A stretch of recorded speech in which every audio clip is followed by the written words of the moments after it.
qu'on pourrait appeler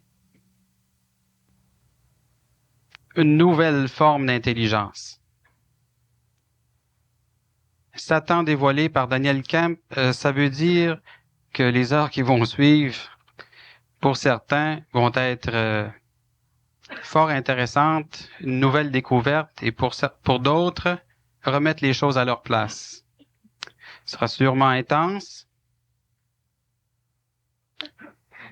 intéressant, ça va de soi. Et si on invitait Daniel à venir nous en parler, alors accueillons Daniel Camp.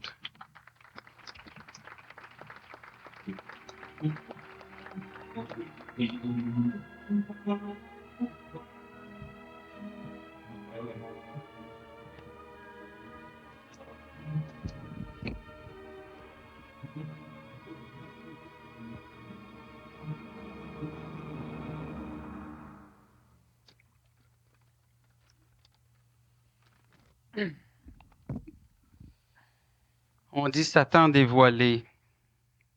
Satan tout nu? Ben oui. Je me demandais pourquoi on avait écrit ça de cette façon-là. Puis je me disais, pourtant, il se cache pas.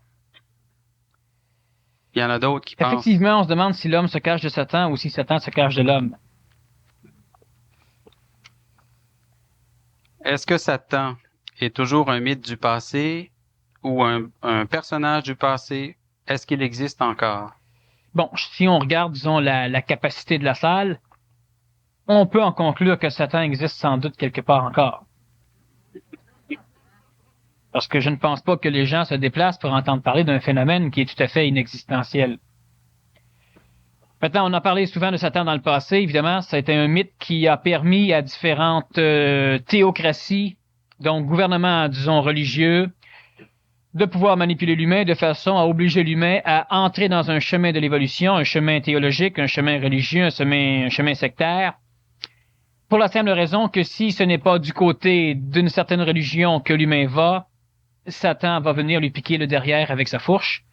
Alors, dans l'Antiquité, on s'est servi énormément du phénomène satanique pour pouvoir contraindre l'humain à se diriger d'un endroit à un autre. On peut parler, évidemment, Satan, c'est un terme qui est beaucoup plus chrétien ou catholique. Maintenant, on a dans d'autres religions, dans d'autres langues, d'autres mots pour désigner encore une fois les forces du mal. Alors, c'est un phénomène qui date de l'Antiquité. Dans l'Antiquité, l'humain n'ayant pas de connaissances technologiques comme aujourd'hui, c'est-à-dire que l'homme n'avait pas une science aussi, disons, grandiose que la nôtre, parce qu'elle n'est pas complète, elle reste incomplète, mais elle est quand même beaucoup plus vaste que dans l'Antiquité. Alors, étant donné que l'humain ne pouvait pas se fouiller dans un dictionnaire pour connaître la définition de Satan, que l'humain ne pouvait pas fouiller dans des livres pour connaître Satan, l'humain n'avait pas d'autre choix que de se fier à son intuition. Et son intuition lui a fait, à l'instant même où la conscience de l'évolution est apparue dans la tête de l'homme, et cela, disons, la Genèse place cela, la Bible place cela au début de la création de l'humanité au niveau de la Genèse, tandis qu'ésotériquement, on parle disons, de l'apparition de la sexualité de l'homme en Lémurie, et évidemment, l'apparition de la conscience d'évolution. Alors, ce qu'il faut comprendre, c'est que lorsque dans l'Antiquité, l'humain avait l'intuition, un phénomène énergétique qui lui permettait de savoir des choses sans les avoir apprises. Ce qui, disons, se rapproche d'une façon assez intéressante du savoir instantané, de l'intelligence active, du contact supramental, enfin de l'esprit, dont je fais allusion souvent. Maintenant, plus l'humain accumule de la connaissance, de l'information mémorielle, plus l'humain tend à faire référence à celle-ci avant de faire référence à son intuition, ce qui fait qu'au cours de milliers d'années d'évolution évolutive, donc d'évolution spirituelle, l'humanité, l'être humain, l'homme, la femme, l'enfant, finit par oublier complètement le goût énergétique de l'intuition pour ne faire référence qu'à ses mémoires.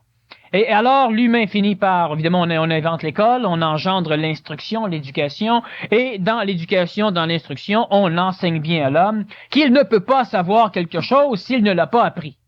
Et pour l'apprendre, il doit se référer à ce que les autres ont écrit ou dit dans le passé, ce qui fait qu'on finit, et plus l'évolution de l'humanité technologique avance, on finit par confiner l'évolution réelle améliorative de l'humanité dans un carcan qui s'appelle le passé, c'est-à-dire que tu ne peux pas rien savoir si on ne te le montre pas.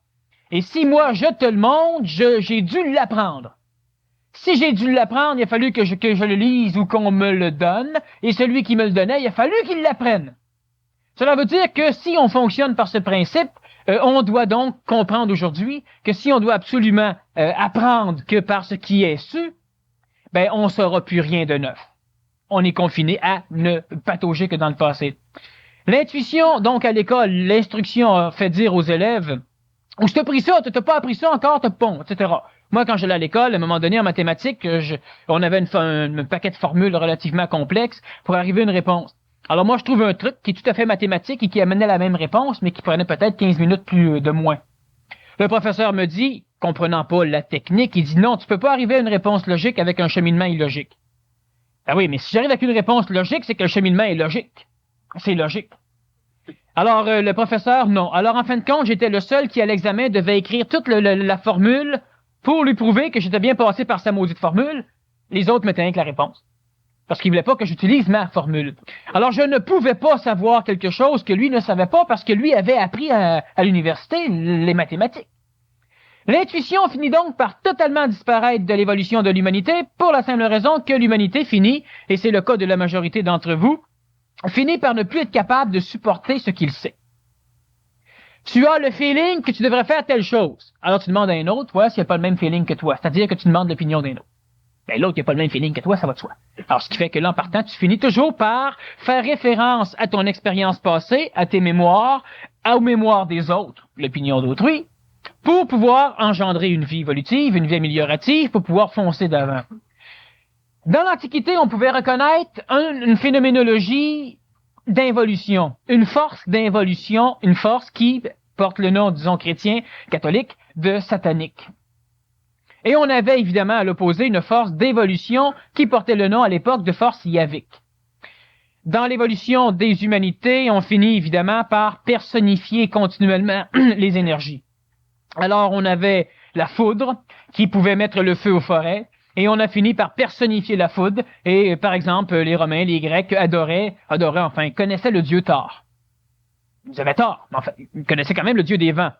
Et on a toujours personnifié toutes les forces de la nature. Alors on avait le dieu ou la déesse de la fécondité, on avait la déesse de la chasse, on avait le dieu du soleil, on avait le dieu de la mer, Poséidon, on personnifiait. Et le phénomène de Satan, c'est la même chose. C'est-à-dire que c'est une énergie. Qu'est-ce que c'est qu'une énergie? Disons que c'est un phénomène perceptible par les sens, amiques de l'homme, de la femme, donc qui n'est pas perceptible par les sens physiques, mais qui est perceptible par les sens de la conscience de l'homme. Les sens amiques, les sens de l'âme, parce que c'est au niveau astral, donc au niveau amique et égoïque, que va se passer la détection de ces forces. Alors, c'est un peu comme l'air. L'air, on ne le voit pas, mais on peut le sentir. Si on avance la main, on sent le courant d'air. L'air n'a pas d'odeur comme telle. Évidemment, si on rajoute des essences, ça a de l'odeur, mais pas comme telle. Et ce n'est donc pas parce que les sens physiques ne détectent pas une chose qu'on ne peut pas se fier au sens de la conscience. Dans l'Antiquité, l'humain pouvait donc goûter. Alors, il pouvait regarder quelqu'un et savoir de quelle énergie, c'est-à-dire quelle était l'énergie qui manipulait la conscience de l'individu. À l'époque, on appelait ça posséder. Ce qui est intéressant, c'est que l'humain a toujours été possédé, par Dieu ou par le diable. Mais on appelait posséder quand c'était le diable, et on appelait contacter, ou connecter, ou brancher, ou illuminer quand c'était Dieu. Parce que l'être humain fonctionne toujours péjorativement. Il y a toujours quelque chose de yark et quelque chose de Sauf que dans la réalité des choses, il y a les choses comme elles sont, il n'y a pas de yark, il n'y a pas de pour la simple raison que chaque chose a une raison intelligente d'exister. Et Satan a effectivement une raison majeure, intelligente, d'exister sur le plan planétaire et de manipuler les consciences de la masse par le biais de l'intelligence collective, ou si on préférait de l'absurdité collective. À ce moment-là, dans ce temps-là dont tu parles, l'Église parlait beaucoup de Satan. Aujourd'hui, on n'en parle plus, ou pour ainsi dire, pas du tout. Alors, dans l'Antiquité, c'était pas important de parler de Satan. On parlait de Satan pour manipuler les masses à se diriger vers des religions particulières, mais c'était pas important de parler de Satan parce que Satan n'avait presque pas de puissance. Aujourd'hui, où l'être humain se conscientise, donc devient plus raffiné, devient plus sensible, c'est mauditement plus dangereux de ne pas parler de Satan. Alors, on en parlait quand ça servait presque à rien, et on n'en parle plus quand on devrait en parler. Bon, on sait très bien que lorsqu'on a deux individus qui vivent en couple, lorsque l'un commence à bien aller, l'autre va automatiquement plus mal. Et quand lui commence à remonter, c'est l'autre qui s'écrase. Ça marche comme un moteur, ça marche comme ça. Hein? Ça monte, ça descend. Bon. S'il y en a un qui... En tout cas, je pense que tous ceux qui vivent en couple la majorité connaissent ce phénomène. Ça peut être dans une entreprise, ça peut être, on est toujours assujetti à être manipulé par des forces qui apparemment créent un cycle. On va dire, oui, mais c'est cyclique.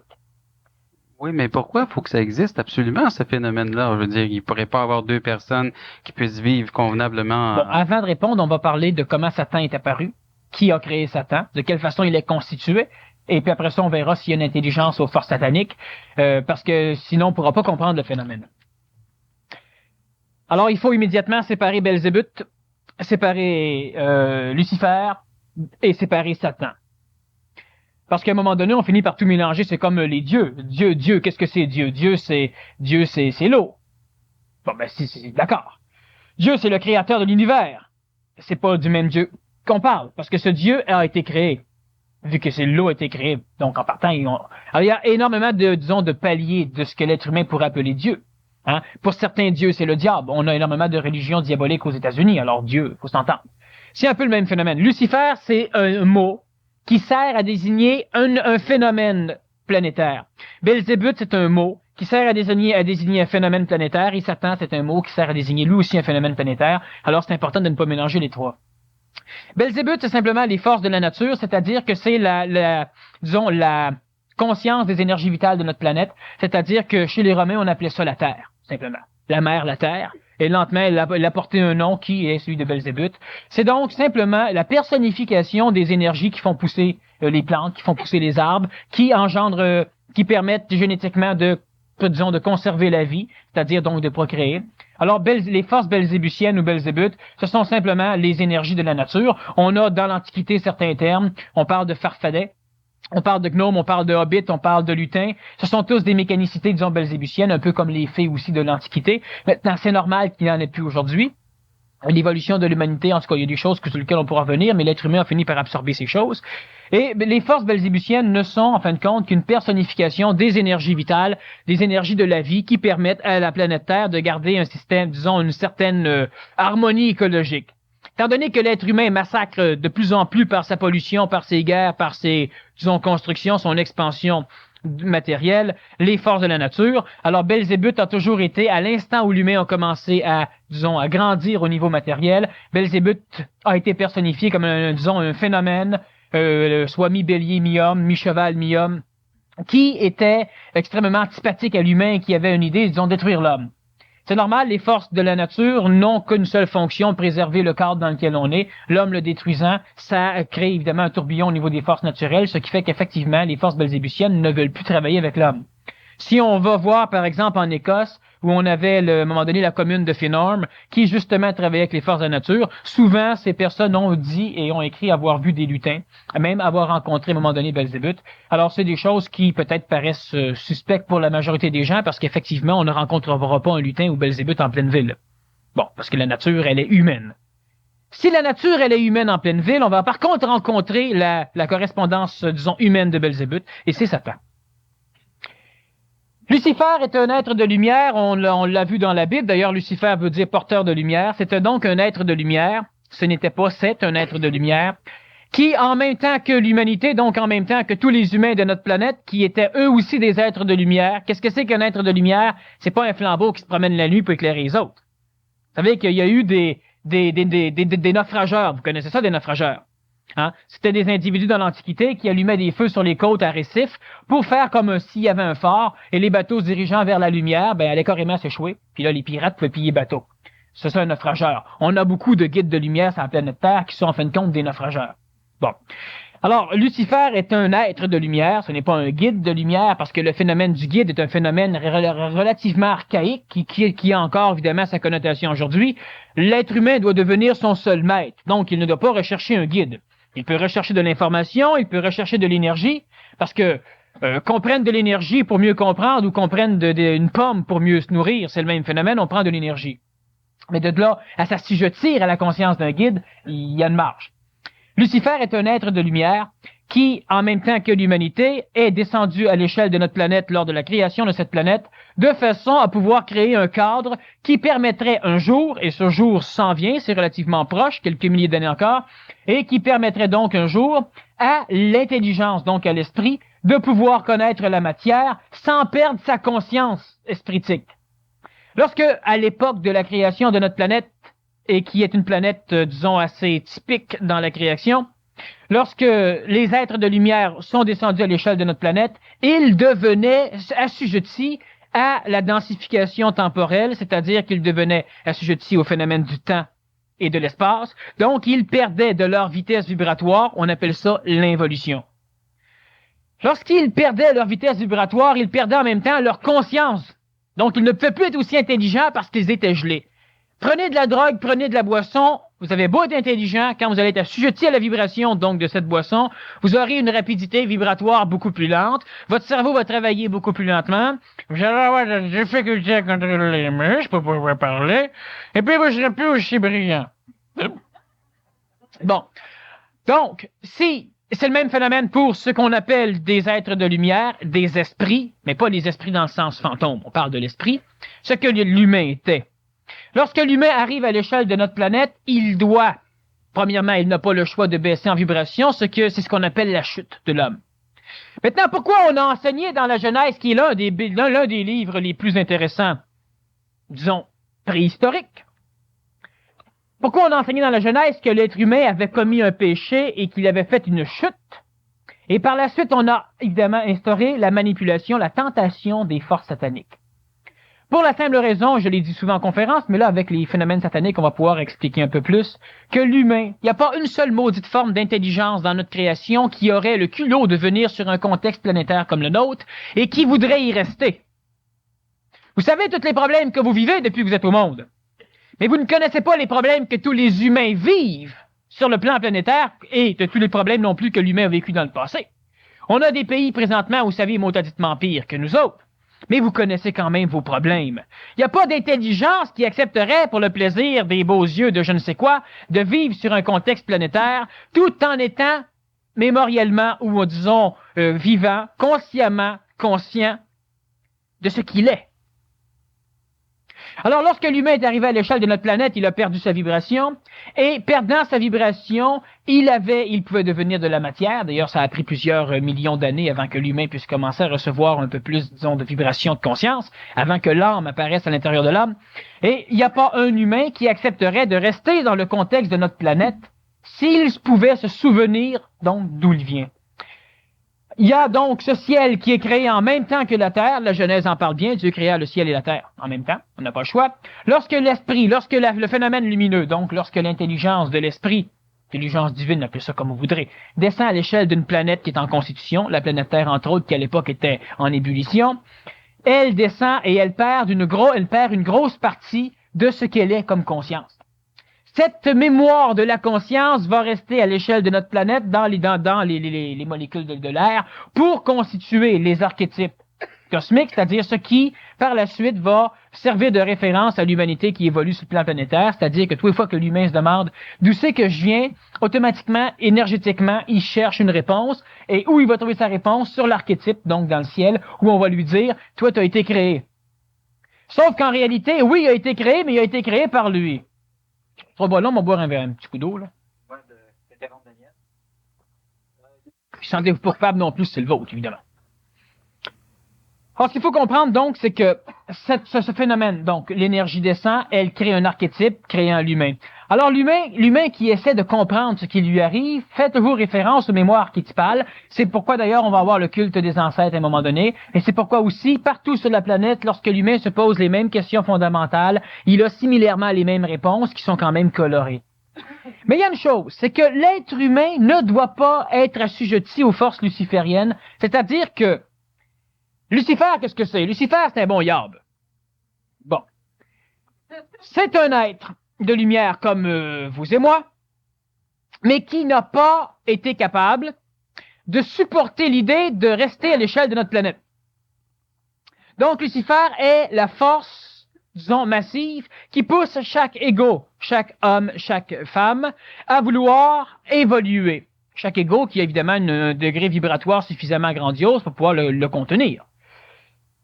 Lucifer, c'est effectivement un être de lumière, et j'ai expliqué souvent que Lucifer avait comme fonction de dire à chacun d'entre les hommes, tu sais, laissez votre corps, faites quelque chose, mais rejoignez Dieu, grimpez, grimpez, grimpez. Évidemment, on ne pense pas que Lucifer est un phénomène justement qui veut pousser l'humain à évoluer. Lucifer est un phénomène qui est arrivé sur le plan terrestre et qui veut absolument s'ancrer son camp.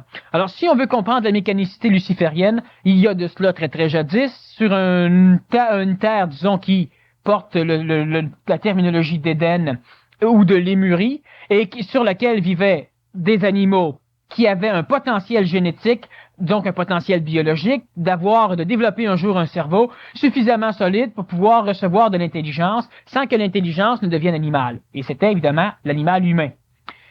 Les êtres, disons, ce qu'on appelle l'esprit, vous et moi, lorsque ils sont venus sur le plan terrestre, et donc cela, la Terre était relativement nébuleuse encore à l'époque, c'est-à-dire que c'était relativement gazeux, c'était pas solide, ils sont arrivés et seulement au contact de nous et de ces animaux humains, alors il devait y avoir une évolution plus rapide de la génétique de l'homme, un peu comme quand tu prends une poule, tu la rentres chez vous, puis tu l'éduques un peu comme chez vous. Mais à un moment donné, la poule a fait ses besoins à telle place, elle se lève le matin, elle crie pas, ton chat fait la même chose, le chien amène les souliers, le loup le fait pas. Mais au contact de l'homme, tu finis par induire une évolution qui fait que le chien d'instinct aime l'homme. Bon, que le chat d'instinct va aimer l'homme. Bon, faudra t'éduquer le chat à pas aimer l'homme, ou tu le mets dehors. Mais d'instinct, ça va suivre. Alors, ce qu'il faut comprendre, le cheval, c'est le même phénomène. Le cheval a besoin de l'homme. Le cheval adore travailler avec l'homme. La vache, c'est la même chose. Bon. Plus vache, mais ça aime quand même ça. Bon. Tant qu'ils connaissent pas la boucherie et toutes ces choses-là. C'est beau, t'es une vache, mais quand même. Bon. Alors, ce qu'il faut comprendre, c'est que l'évolution de nous en tant qu'esprit à l'échelle de la planète aux côtés de ces animaux devait simplement permettre à cette race animale humain de pouvoir suffisamment évoluer. Alors, ça aurait pris quelques milliers d'années. Et par la suite, il y aurait eu un mixage génétique engendrant l'homme. Le problème, c'est que Lucifer voulait que ça se fasse au plus sacrant. Alors, ça n'a pas été long qu'il y a eu un mixage qui s'est fait. Tout ce que ça a donné dans l'animal humain, ça a engendré la race humaine. Ça a augmenté de certains degrés l'évolution de l'animal humain pour permettre à cet animal humain-là d'avoir une âme et d'avoir un ego. Mais pas d'avoir de contexte mental, de contexte espritique ou intelligent. Alors, l'animal humain ayant maintenant de l'ego prenait conscience qu'il vivait. Prenant conscience qu'il vivait, prenait aussi conscience de son pouvoir de manipulation sur l'extérieur. Il ne voulait plus mourir, il voulait posséder, il engendra les guerres et tout le paquet de phénomènes que l'on connaît depuis le début. Ce qu'il faut comprendre donc, c'est que Lucifer avait une idée, c'était de sauver l'humanité au plus sacrant, et il a engendré la race humaine que nous connaissons aujourd'hui. Parce que le père de notre humanité, c'est effectivement Lucifer. Maintenant, on va dire, oui, mais Dieu aurait pu intervenir pour donner 3 ou 4 fessées à Lucifer. Le problème qu'il y a, c'est que Lucifer, faisant ceci, obéissait de toute manière à des ordres divins parce qu'il n'y a pas aucun phénomène, ce que moi je pourrais entendre, disons, ce que j'appelle l'intelligence, que plusieurs appellent Dieu, est suffisamment intelligent et suffisamment puissant pour être conséquentiel de ses actes, ce qui fait qu'il n'y a rien qui se fait en dehors de ce qui est permis. Et les forces sataniques non plus. L'être humain étant donc dans une sphère où il avait été engendré, donc dans de l'animal humain, devenait donc un être humain. L'être n'était plus un être de lumière, mais un être humain. Et cet être pouvait donc maintenant, avec son ego, énergiser ce que moi j'appelle le ciel, qui est le monde de la mort, énergiser une conscience collective relativement planétaire, pour pouvoir maintenant créer des humanités et expérimenter le phénomène de la matière, le phénomène de l'émotion, le phénomène de la souffrance, pour lentement induire le corps mental qui maintenant habite la majorité des individus. L'intellect, c'était la partie naissante de ce mental. Et lentement, on remonte le processus énergétique, donc on recommence le processus d'évolution pour, à un moment donné, finir par avoir suffisamment de conscience mentale chez soi, donc une conscience analytique logique, qui fait que tu es capable maintenant d'observer les événements sans toujours être manipulé par toutes tes émotions, qui fait que tu peux plus rester efficace, tu peux plus agir. De plus en plus, l'humain est encore assujetti à son phénomène émotif, mais de plus en plus, l'humain tend justement à ce désassujettissement de la manipulation négative de l'émotion. L'émotion est un phénomène qui n'est pas négatif, qui n'est pas positif, mais lorsque l'émotion t'empêche de réfléchir, lorsque l'émotion t'empêche d'agir, ben évidemment, l'expression de l'émotion dans le contexte de l'efficacité, c'est pas génial. L'humain, augmentant donc son potentiel vibratoire au cours des millions d'années d'évolution, finit par avoir une puissance génétique biologique, une puissance génétique vitale, donc énergétique, qui lui permet à un moment donné d'entrer en contact avec l'esprit, donc avec lui-même, donc avec Dieu ou avec l'intelligence, et il est capable de supporter ce contact, donc avoir une expansion de conscience. Supportant le contact, il permet à Dieu qui est en phase d'involution parce qu'il veut rejoindre l'homme, de ne plus évoluer, et maintenant l'homme peut maintenant au contact de ce phénomène continuer à monter. Dans l'Antiquité, toute l'évolution se faisait des énergies telluriques belzébusiennes vers la tête. Alors, on a évidemment, au niveau de la race aryenne, la race, disons, de l'Inde, on a inventé des techniques qui permettaient à tout ce qui partait d'en bas de monter vers le haut. Alors, on a le tantrisme, on a toute la phénoménologie de l'énergie du kundalini qui montait disons, par l'intermédiaire des chakras, les carrefours d'énergie, pour réveiller différents centres pour arriver à la tête. Le maudit problème qui est intéressant, c'est que dans tous les cas des personnes qui sont ici, tous ces phénomènes ne servent plus à rien pour la simple raison que l'évolution se transmet très lentement, mais se transmet par la génétique. Alors, ce qui fait que tous les chakras de tout le monde sont suffisamment ouverts maintenant. Même si un voyant te dit que le voyant, il voit ton chakra à travers le sien, parce que son aura qui est en avant de la tienne, ce qui fait qu'il mélange les deux. Le voyant ne le sait pas. Mais tu sais, t'as un beau bleu. Ouais, t'as un beau jaune, lui, il a un beau vert. Il voit un beau bleu. T'as un beau bleu, ça n'a rien à voir. Alors, on voit un paquet de phénomènes qui ne sont pas compris, évidemment, par les voyants, parce que le voyant est assujetti par l'intuition aux phénomènes astraux, qui sont le phénomène du plan du monde de la mort, donc le phénomène astral. Alors, le voyant ne sait pas. On n'a plus besoin de ça, parce que maintenant, l'évolution ne se fait plus des pieds vers la tête, mais elle se fait maintenant d'en haut vers en bas. Alors, l'humain doit donc lâcher toutes les techniques ou tous les phénomènes techniques qui permettaient dans l'Antiquité de créer une évolution raciale, de créer une race de plus en plus solide pour maintenant commencer à suivre une évolution qui est adaptée à son corps physique, en l'occurrence tous ceux qui sont sur le contexte nord-planétaire. Alors, ce qu'il faut comprendre donc, c'est que maintenant que l'humain arrive à un palier suffisamment puissant, il peut maintenant entrer en contact avec l'esprit qui tend à le rejoindre, sans que cet esprit n'ait à descendre au niveau des paliers inférieurs et devenir encore une fois animal. Donc, ce qui peut recevoir de l'esprit, il n'y a que l'homme. Parce que lorsque l'animal reçoit l'esprit, ce qui rentre dans l'animal, c'est un phénomène qui est au niveau de l'animal. Alors, ça reste animal, ça ne lui permet pas d'évoluer. Lorsque ça rentre chez l'homme, ça crée des tourbillons dans son ego, donc dans son âme, ça crée des tourbillons dans son mental, ça crée des tourbillons dans un contexte supramental à un moment donné, et ça fait en sorte que la conscience de l'homme grandit. Mais si l'homme veut toujours faire référence à ses mémoires, donc à son passé, ce contact étant nouveau pour l'homme, ben évidemment, il reçoit quelque chose, il vérifie, il dit non, pour moi, je dois capoter. Bon, le maudit problème, c'est que tout ce qui est vécu par un humain est mémorisé à l'échelle de ce monde de la mort, le ciel, donc le plan astral, et le contact avec un humain peut maintenant être au service des forces sataniques, et on va te faire croire que tu as aussi le contact. Alors tu penses avoir le contact, et au bout de 6 mois, tu tues ta femme, tes enfants ou ton mari, au nom de Dieu, et puis tu règles le problème. Tu as été manipulé par quoi? Par peut-être une forme de divinité, mais qui peut porter un nom plus générique, Satan. Alors, le phénomène satanique, qu'est-ce qu'il a comme fonction? Premièrement, ce qu'il faut bien savoir, et c'est une chose qu'on ne veut plus parler et qu'on oublie royalement, c'est qu'on parle de l'évolution, on parle de la paix, on parle de s'améliorer.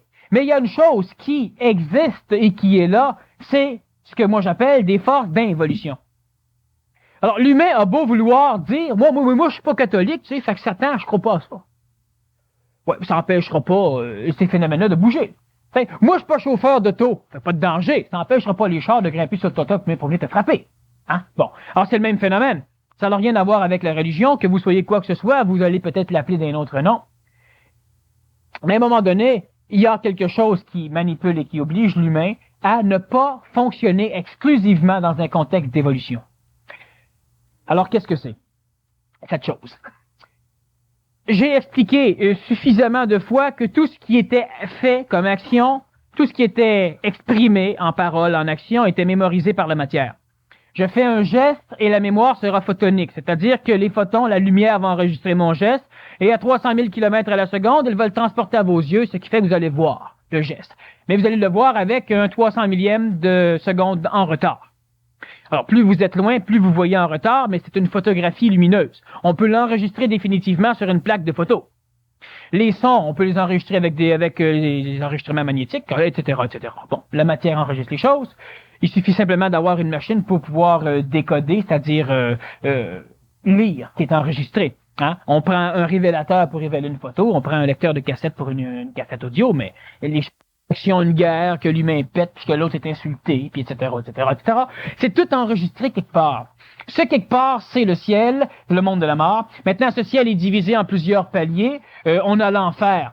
Mais l'enfer fait partie du ciel qui part du centre de la Terre et qui monte presque à la surface de notre planète, tandis que ce qu'on appelle le ciel, disons, spirituel, au-delà de l'enfer, c'est quelques pouces au-delà de la surface terrestre jusqu'à la fin de toute notre atmosphère terrestre.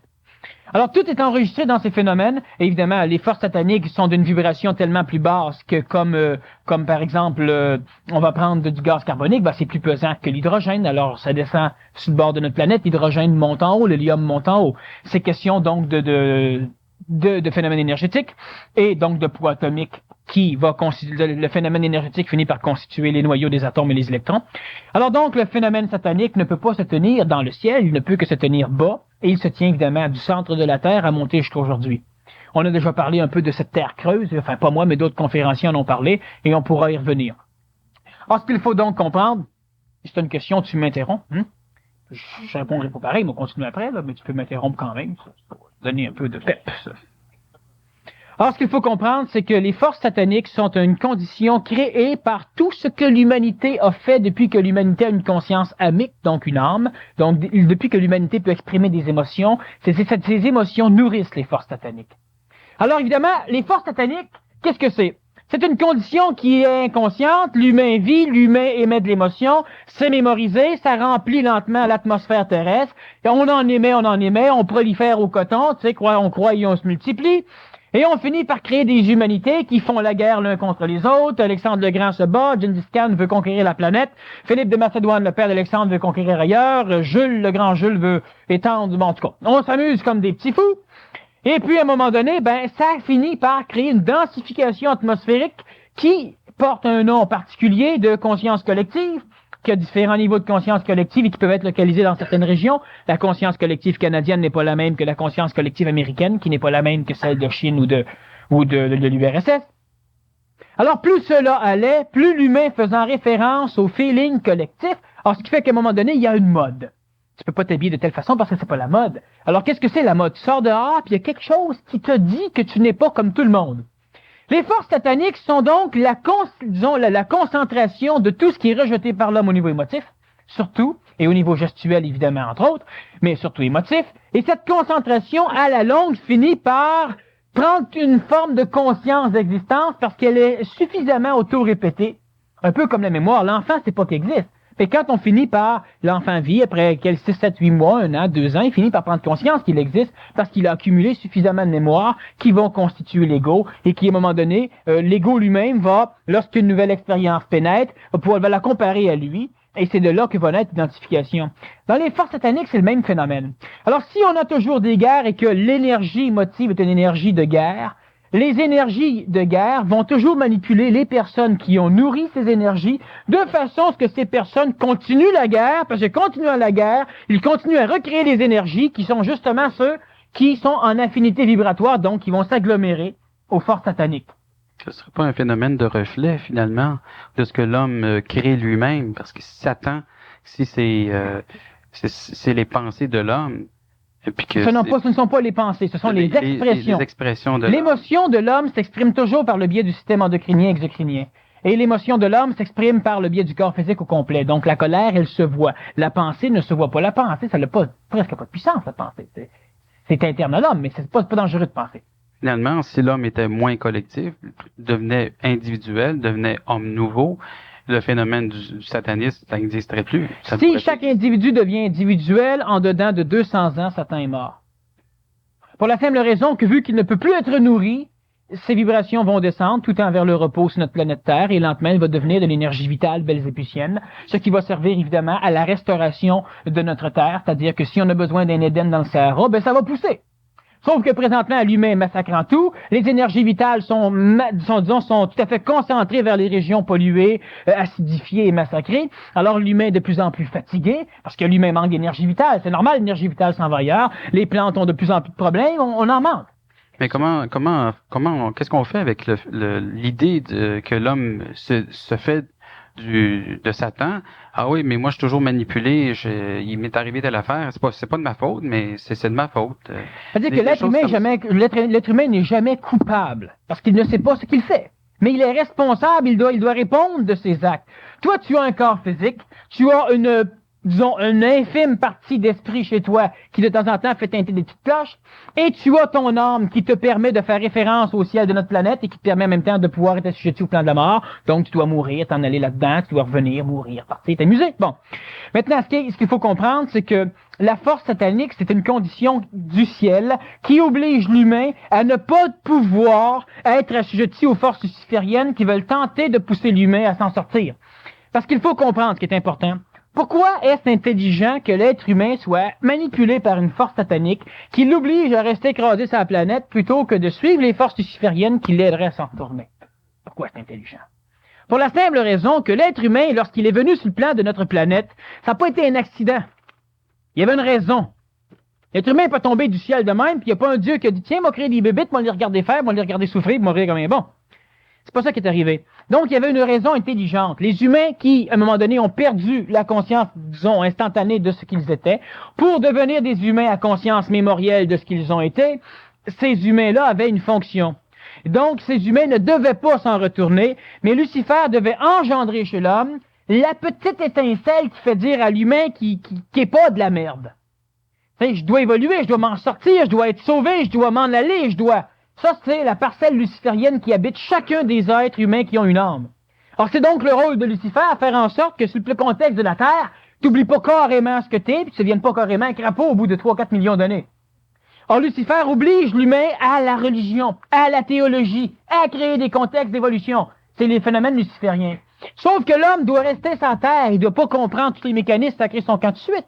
Parce qu'il y a un rôle, celui de devenir un réceptacle matériel.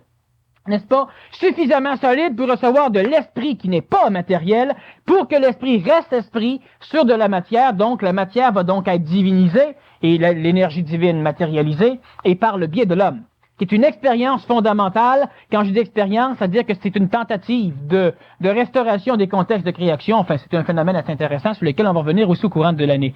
Alors donc, Lucifer est là parce que c'est lui qui va engendrer l'idée, l'opinion d'évolution chez l'homme, mais Satan est un contexte du ciel qui va maintenant obliger l'humain à rester sur le plan de la terre par la manipulation que Satan va amener chez l'homme.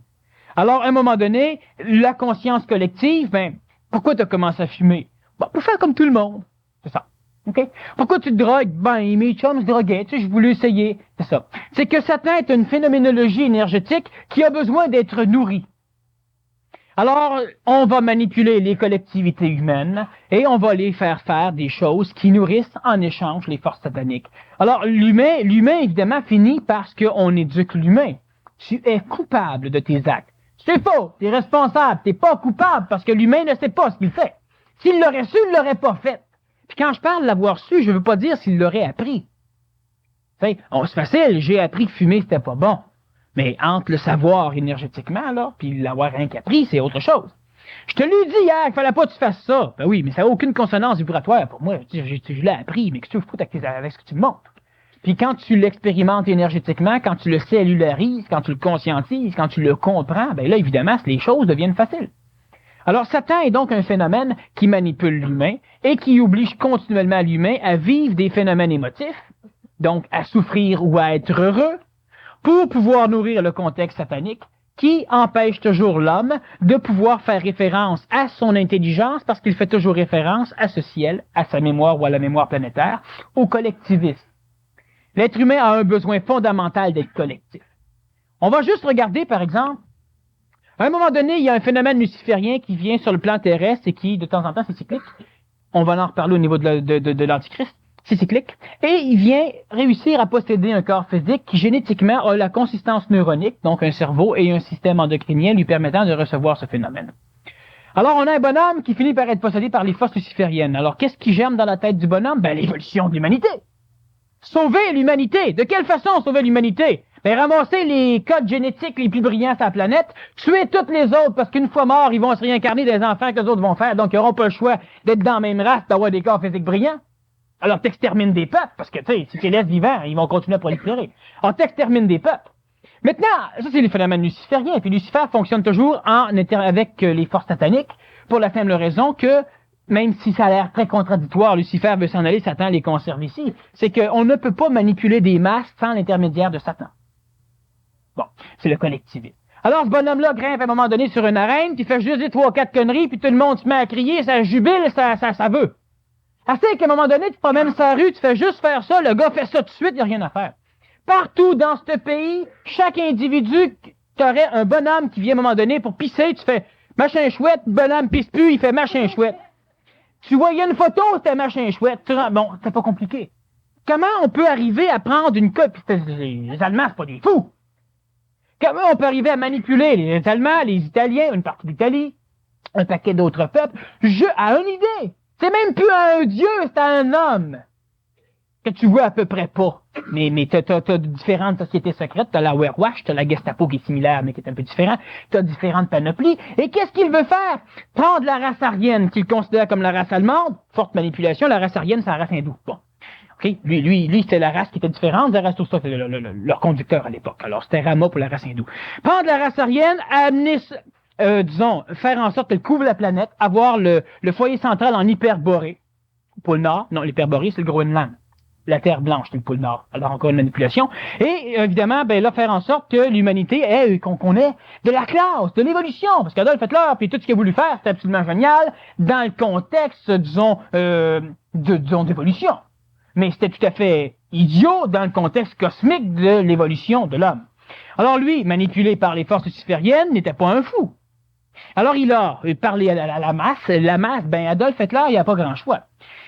Toute la masse m'écoute, puis moi, je massacre des gens, mais je les fais souffrir. Je les fais souffrir, donc je crée de l'émotion qui nourrit Satan. En échange, Satan me donne les masses à contrôler. Alors Adolf Hitler sortait, disait des cossins, tout le monde obéissait. Mais en échange, il fallait évidemment qu'il y ait qu'on torture. Ailleurs. Quelle relation qu'il pourrait y avoir entre Belzébuth et Satan? Belzébuth, c'est une force qui est exclusivement, disons, exécutive. N'importe qui est capable d'avoir une énergie suffisamment avancée pour pouvoir donner un ordre aux forces belzébuthiennes, automatiquement Belzébuth écoute. Alors, s'il n'y a pas de contexte intelligent parce qu'il n'y a pas d'homme encore suffisamment d'énergie, le nazaréen, il n'y a aucun problème. Hein, il t'a regardé à la face, tu guérissais. Ça va compliquer bien, les énergies vitales allaient t'empiffrer, puis c'était correct. Pourquoi? Parce qu'il avait une dose suffisamment d'énergie de contrôle mental. D'ailleurs, le nazaréen, avant de contrôler Belzébuth, avait dû rencontrer Satan. Pourquoi dans le désert? Ben, rencontre-le en plein milieu de Jérusalem, puis Jérusalem, il se suicide au complet. Alors, tu t'en vas en plein désert, les forces sataniques vont se densifier. Le nazaréen doit donc maintenant faire sa trace dans le monde de la mort, dans le monde de l'astral et dans le monde satanique. C'est-à-dire que Satan doit savoir que cette chose, que le nazaréen existe. Et Satan vient pour essayer de le récupérer, et en même temps, on donne un poste. Alors, je te fais roi. Il va te faire foutre. Je te donne ceci, cela et cela et cela. Tout allait où je pense. Dans l'œil. Le nazaréen était poli. Bon. Alors, Satan, maintenant, savait. Alors, Satan a tout fait pour le récupérer, pour le ramasser. Maintenant, l'autre, n'ayant pas peur, ça sert à rien. Parce que si tu n'as pas peur, tu n'émets pas d'émotion. Si tu n'aimais rien, t'es pas une nourriture, il ne peut pas rien faire. Sauf que le moindrement, tu te fais ramasser par un petit peu d'émotion qui pénètre, automatiquement, il te manipule au complet, t'es fait. Maintenant, ce qui est intéressant, c'est que lorsque Lucifer possède un être humain, il en fait un génie. Lorsque Satan possède un être humain, il en fait un animal. Les animaux qui bavent, là, puis qui tournent la tête, tu sais, là, puis qui font une bouille de tiroir, puis qui font souligner l'hiver, là, tu sais, là. Ça, c'est des forces sataniques, diaboliques. Mais Lucifer ne possède jamais comme ça. Lucifer, c'est un être de lumière. Sauf que Lucifer veut donc ramasser pour évoluer, et Satan, lui, en échange, peut collaborer parce qu'il permet la manipulation des masses, mais en échange d'en massacrer d'autres un peu pour permettre de nourrir Satan. Alors évidemment, ça ne se répétera pas dans l'avenir, ce genre de phénomène, parce que l'humanité évolue, les forces sataniques évoluent aussi, ils n'ont pas le choix. Tout à l'heure, tu parlais d'antéchrisme en rapport avec le satanisme. Bon, il y aura 3 formes d'antéchrist. Premièrement, il y aura la mécanicité antichrist, qui n'est pas un phénomène satanique ni luciférien. Bon, ça va, disons, ça va faire chialer le monde pendant l'entraque un peu, mais c'est intéressant, ça les réveille, c'est bien. Vous poserez les questions par la suite à la deuxième partie, puis on pourra ajuster, mais je pense que vous êtes venus quand même pour entendre des choses nouvelles, vous n'êtes pas venus pour que je vous répète ce que vous aviez déjà lu, hein? Je pense pas que c'était l'option. Alors, ce qu'il faut comprendre, c'est que l'antéchrist est sans doute ce qui va permettre à l'humanité de faire le plus grand bond dans l'évolution. Dans les antéchrists, on en a 3. Celui qui est antichrist va être celui qui va permettre à l'humanité d'avancer le plus vers l'état christique. Et les 2 autres antéchrists qui vont être pro-Christ vont être ceux qui vont justement récupérer tous ceux qui n'auront pas compris. Parce que vous savez qu'est-ce que c'est que l'antéchrist? Parlons de l'antichrist. Les 2 antéchrists vont être des phénomènes, l'un luciférien, l'un satanique, Et Belzébuth, terminologie apocalyptique, la bête, va à un moment donné vouloir lui aussi ressurgir pour faire des choses. Bon. Il va manipuler des êtres humains, il va pouvoir permettre de la création d'un corps d'un homme. Belzébuth, c'est les forces vitales, donc c'est les forces qui gèrent en même temps la génétique. Alors Belzébuth va donc pouvoir faire en sorte à un moment donné que naisse, dans un pays que l'on connaît bien, un être humain qui aura un corps physique mauditement bien orchestré. Alors il pourra tout à fait, ce phénomène-là, pouvoir recevoir tout ce qui est satanique à l'échelle de notre planète. Donc, on aura ce qu'on appelle la bête, qui sera quand même pas un animal, mais qui va être un être humain, mais absolument génial, mais absolument tout croche. Il va être pro-Christ. Il va être pour le Christ. On a le phénomène luciférien qui va lui aussi être pour le Christ, et on a le phénomène christique qui lui va être contre le Christ. Intéressant. Si le Nazaréen revient sur la planète, il va être tout à fait contre le Christ. Pourquoi? Alors, je vous l'explique, c'est pas tellement compliqué. Certains ont sans doute déjà compris. Qu'est-ce que c'est que le Christ aujourd'hui? C'est un bout de bois comme ça avec un gars avec des épines à moitié nu qui souffle dessus. Puis on adore un gars qui souffle. C'est ça le Christ. Qu'est-ce que c'est le Christ? Ben, c'est un gars ben au bout avec des cheveux longs qui fumait de la marichissure puis qui... Bon, c'est ça le Christ. Bon. Pour d'autres, le Christ c'est un homosexuel parce qu'il y avait juste des gars dans sa clique et il n'y avait pas de femmes. Il y en a beaucoup qui pensent ça. C'est quoi le Christ? C'est mon ami, c'est mon frère, c'est ça. Vu que chacun a son opinion d'une chose qui ne peut pas être opinionnisée, qui ne peut pas être personnifiée, vu que chacun a son opinion de ce que c'est, si un jour ça arrive, il ne verra pas. Alors, celui qui va venir contre cette phénoménologie de mémoire christique est justement celui qui va permettre de purifier la conscience mémorielle du Christ pour que l'humain puisse un jour voir tel quel ce que c'est que le Christ. Et pas rester branché toujours sur la mémoire éducative, la mémoire théologique, la mémoire théocratique même, de ce que c'est que le Christ. On a le Christ, tu vas dans une pastorale, on te présente un Christ, tu vas dans un autre, on te présente un autre Christ, à un moment donné, t'en as par sa tête. Le phénomène du Christ, c'est que ce n'est pas personnifiable. L'intelligence christique qui, à un moment donné, a rempli chez Yoshua ben Joseph, le Nazaréen, qui est devenu Jésus par la suite, est quelque chose qui n'est pas personnifiable. Chaque être humain, un jour, deviendra quelque chose comme ça. Mais pas en se disant, être comme lui. Lui, il n'a pas dit, être comme ma tête, mais être moi. Et l'humain doit devenir lui. Mais pas lui. Lui. Pas toi. Bon. Alors donc, le phénomène anti-Christ, c'est quelque chose qui va être anti-concept du Christ pour que l'humain... Parce que regarde bien, dans l'Antiquité, là, 1980, disons 10 années, lorsque le Nazaréen est apparu, il n'y avait pas de Christ. Alors, personne ne connaissait ce qu'était le Christ, personne ne savait ce qu'était le Christ, ce qui fait qu'à un moment donné, si quelqu'un devient Christ, alors les humains peuvent accepter. Mais aujourd'hui, vu que maintenant, ça fait un peu moins de 2000 ans qu'on en parle, si le Christ revient ici, je l'ai déjà dit, il va se faire arrêter pour pratique illégale de la médecine, il va se faire arrêter pour je ne sais quoi, parce qu'on peut pas faire des guérisons comme ça aujourd'hui. Bon, ça l'a changé.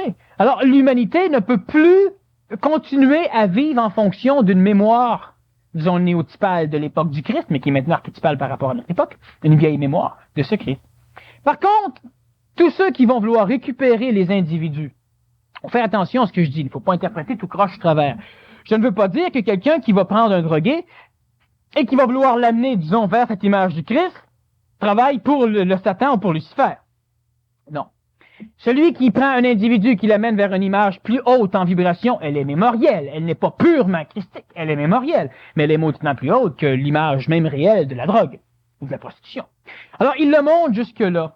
Mais si cet individu-là, à un moment donné, veut vivre individuellement, va avoir sa conscience propre de son cheminement d'évolution, et que la personne qui l'a monté, il veut l'empêcher, là, elle devient satanique.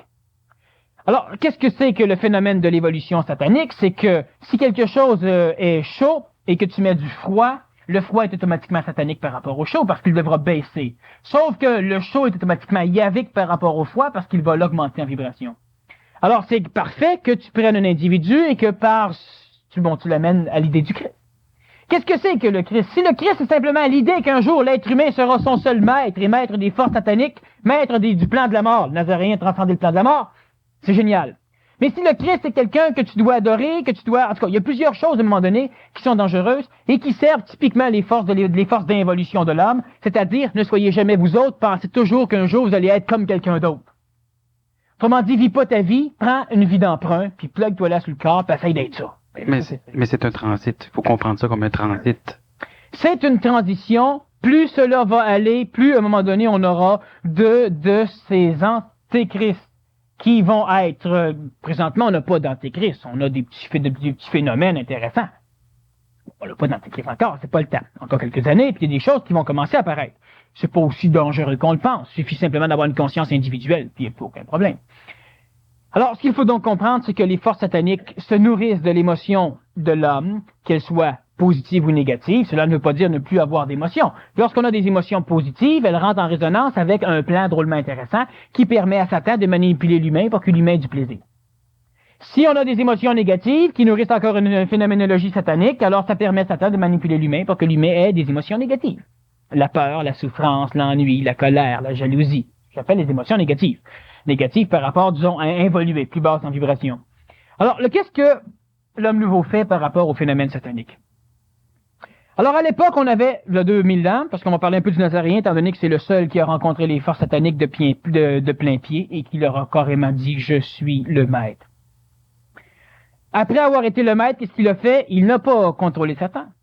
Mais non, Satan est un phénomène intelligent qui est essentiel pour le reste de l'humanité. Mais Nazaréen a dit « Moi, touche pas. C'est où je vais, va. Hein? C'est balaye. » Alors, ce qu'il faut comprendre, c'est que l'homme nouveau devra, comme le Nazaréen, rencontrer lui aussi, on appelle ça un peu l'initiation par le feu, c'est-à-dire rencontrer les phénomènes sataniques. Et ça demande certaines choses. Si on fait référence au Nazaréen, hélas, à l'époque, disons qu'on ne filmait pas. Hein? Alors, ce qui est intéressant, c'est que le Nazaréen s'en va seul dans le désert, ce qui est tout à fait faux. Il n'a pas été seul dans le désert parce que tu as toujours besoin d'un ou de deux témoins quand tu fais une initiation de ce genre. Alors, tu t'en vas quelque part, et quand tu as fini, tu vas voir, puis tu dis aux personnes, qu'est-ce que tu as vu? Ben, rien. Tu peux peut-être douter de ce qui s'est passé. Ben, il y avait ça. Dis pas ce que tu as vu, demandez si c'était ça. Demande qu'est-ce qu'il a vu. Puis demande à l'autre. Comment pensez-vous qu'on a compté ce qui s'est passé dans le désert si tu étais tout seul? N'est-ce pas? Bon, si on réfléchit un peu. Il aurait pu les raconter. Il y a des apôtres. Non. Pourquoi? Parce que tous les apôtres n'en parlent pas comme ça. Il y a des apôtres qui étaient là comme témoins. Il était seul dans le désert face à Satan, mais il n'était pas seul dans le désert, veut dire, avec 50 km à ronde. Bon. Alors, tu vas donc rencontrer ceci. Tu dois crier, tu dois t'arranger pour pouvoir faire un peu de simulation d'un force satanique. Je ne compterai pas tout, parce que Satan peut facilement manipuler des humains à les essayer. Et on a de graves problèmes quand on essaye des choses, quand on n'est pas prêt. Et une fois que cela est fait, l'homme nouveau, donc, même phénomène que le Nazaréen, tu dois expulser de chez toi tout ce qui est d'ordre satanique ou luciférien. Cela veut dire que tu dois devenir d'une humilité absolument fantastique, c'est-à-dire simplement pure. Cela veut dire que tu dois être capable d'expulser, et ça, évidemment, il y a des moyens, mais la personne, elle le sait quand c'est prêt. Tu ne suis pas un cours pour apprendre à expulser pour rencontrer Satan. Quand tu es prêt, tu sais. C'est pas compliqué tellement. C'est bien compliqué. Tu peux suivre des cours pour t'amener des phénomènes vibratoires, des choses comme ça. Mais le reste, tu le fais tout seul. Avec un ou deux témoins. Pour te ramasser ou pour t'expliquer qu'effectivement, ça s'est passé. Parce que tu peux perdre. Une chose intéressante, c'est que lorsqu'un être humain s'en va faire, a la connaissance pour faire cette initiation par le feu, il est toujours vainqueur. Ça, c'est intéressant. Parce que tu ne vas pas passer cet examen si tu vas perdre. Je veux dire, l'intelligence est conséquentielle, ce qui fait que si on te donne les clés pour y aller, c'est que c'est réglé. Alors, ce qu'il faut comprendre donc, c'est que l'homme nouveau, évidemment, devra rencontrer Satan. Donc, la conscience collective planétaire de plein fouet devra laisser sa trace dans le monde de l'astral, donc dans le monde satanique, c'est-à-dire que Satan devra le connaître. Cela veut dire quoi? Cela veut dire qu'à un moment donné, il y a certaines personnes qui vont jouer avec certains jeux ou qui vont essayer de faire des phénomènes, disons, de médiumnité et vont rencontrer une personne dans le monde de la mort qui vient les aider. C'est automatiquement satanique. C'est-à-dire que tout ce qui est tributaire de la mémoire collective, des annales akashiques hindous, du ciel catholique, du ciel et l'enfer, disons que je mets les deux ensemble parce que c'est un peu le même phénomène. Tu peux passer de l'un à l'autre sans problème, alors c'est vraiment pas compliqué. Tout ce qui est tributaire de ce monde de la mort est automatiquement tributaire des forces sataniques. Pourquoi pensons-nous que l'Église, qui à l'époque luttait tant contre Satan, a lutté contre tous les voyants, contre tous les médiums, contre tous les ceci ou tous les cela? Seul le prêtre pouvait se permettre d'être médium parce que, disons, qu'on s'attendait à ce que la vibration des prêtres de l'époque puisse permettre justement un contact intuitif avec l'archétype pur ou avec l'esprit plutôt qu'avec les forces sataniques, donc le monde de la mort, créé par l'homme au cours de l'évolution de l'homme. Alors, ce qu'il faut donc comprendre, c'est que justement, tout ce qui est tributaire, disons, est-ce que c'est nécessairement négatif? Non, c'est satanique. Toi, tu peux faire une référence au monde de la mort, parler à quelqu'un qui est mort, ça peut être ton père, peut être ta mère, peut être un vichou que tu connais pas, puis un grand maître de l'Agartha que tu ignores, que tu connais pas non plus. Et on va te dire des choses. Mais ça, c'est pas grave. Ce qu'on va te dire peut être correct, peut être faux. C'est satanique. Et c'est pas un péché de connecter, de contacter Satan. C'est un péché que d'être manipulé. Mais un péché, il faut s'entendre, c'est un péché pour la théologie, là. En réalité, c'est une chose qui n'est pas, disons, décidable par l'humain. Alors, on te donne de l'information. Pardon. Et c'est à toi de savoir si l'information qu'on te donne, ben, ça a-tu de l'allure ou non. C'est pas parce qu'à un moment donné, ça te vibre dans l'oreille en même temps, puis que le nez commence à se promener, qu'automatiquement, ça veut dire que c'est ça. Il y a beaucoup d'humains qui fonctionnent de cette façon-là. J'ai fait un rêve, mais absolument génial, c'était beau, c'était, oui. Parce que le ciel, le monde de la mort, Satan se promène d'un bord à l'autre. Alors, j'ai rencontré un maître, c'était, 2 ans après, tu tues du monde. Toujours le même bonhomme. On a déjà parlé de Jim Jones. C'était génial, moins génial, commençait à être diabolique, à un moment donné, en fin de compte, ça a fini avec 999 morts. À Johnstown, en Guyane. Alors, c'est le même phénomène. Ah, l'humain ne veut pas. Vous poserez vos questions tout à l'heure, mettrez vos commentaires, mais l'humain ne veut pas. T'es toujours connecté à ce qu'il y a de mieux. Tu sais, ça va de soi. C'est l'ego de l'homme qui fait que moi, je suis correct. Continue à te flatter, puis reste plugué à ce que tu connais pas, puis à ce que tu penses comme étant mieux. C'est ce que j'appelle de l'orgueil. C'est ce qui fait que l'humain est manipulé de façon exemplaire, sans que jamais il le sache. L'humain va dire, non, lui est manipulé, elle est manipulée, pas moi. C'est ceux-là qui sont les plus manipulés, normalement. L'orgueil ne serait ni plus ni moins ce qu'il y aurait de plus condensé au niveau de la manipulation. Je parle de l'homme. Un autre phénomène intéressant, c'est que l'enveloppe de la Terre porte un nom particulier, périsprit. Bon.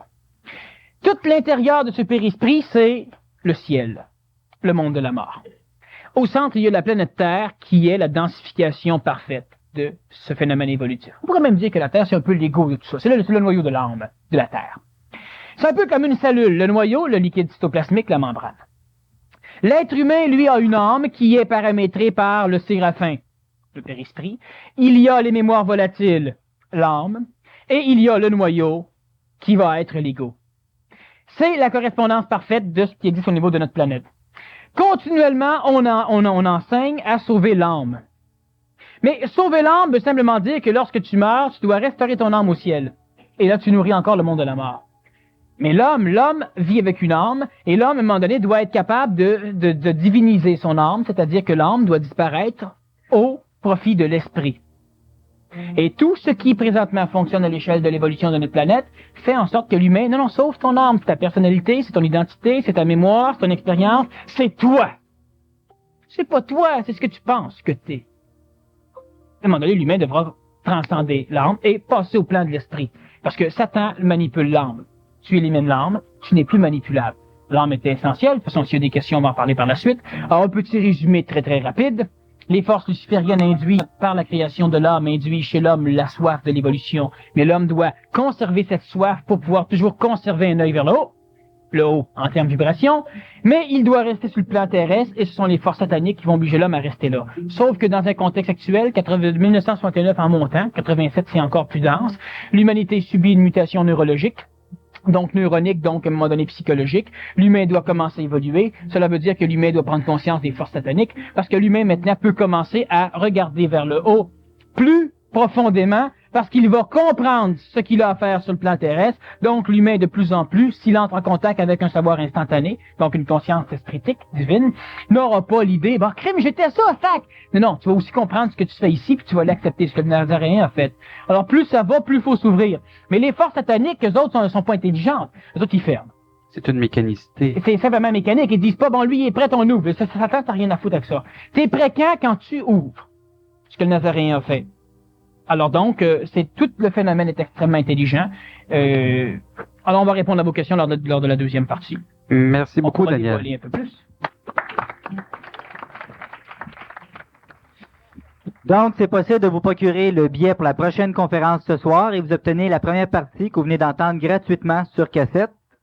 Le prochain séminaire intensif avec Daniel